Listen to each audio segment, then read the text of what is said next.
what happens to our skin in the cold winter months as they transition from winter into springtime? Hi, my name is Dr. Ryan Kirkland, and first of all, thank you for joining me. Today, I'd like to talk about the impacts of weather on our skin, and specifically, weather as we change from the cold, dry winter months into the warmer spring months, what impacts this can have on our skin, and what skincare routine we should be aware of and select. Hopefully today I can provide you with a few tips on how to keep your skin looking its very best. First of all, it's very important to understand what happens to our skin when it's really cold and dry outside. Oftentimes we can lose a lot of water to the environment because of the dry environment.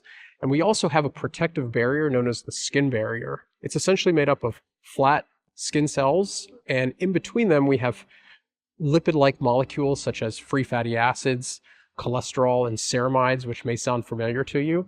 And these can become broken down, which ultimately results in more water loss through our skin in the cold winter months, and it becomes a vicious cycle. And that in turn can lead to dry, itchy, inflamed skin that has to be fixed.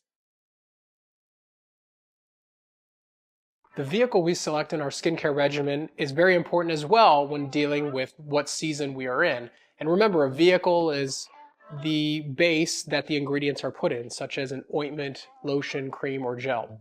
So in the winter months, as I mentioned, we're more focused on barrier repair and preventing water from leaving our skin. And so therefore we should select vehicles that tend to be more ointment-based or heavy creams to lock in that moisture and repair the barrier.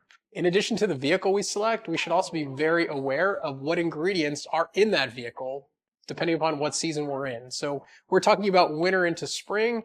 We're really kind of focusing on getting moisture into our skin and repairing the barrier. One ingredient that I look for is ceramides. Remember, ceramides make up our skin barrier. So if we can find some sort of moisturizer with ceramides in it to replenish the skin barrier, this is likely a good one. Additionally, hyaluronic acid is going to add a lot of water into our skin to help bring that water back in. So again, another ingredient to look for in any type of a moisturizer. Now, as we go into the springtime, we worry less about that because there's a lot more moisture in the air, and so we tend to lose less water and the barrier does not break down as much. However, we should still focus on things like replenishing moisture into our skin. And in these instances, we rely less on ointments and greasier vehicles and rather can use things like lotions or creams, which tend to spread on and be a lot more tolerable in the springtime.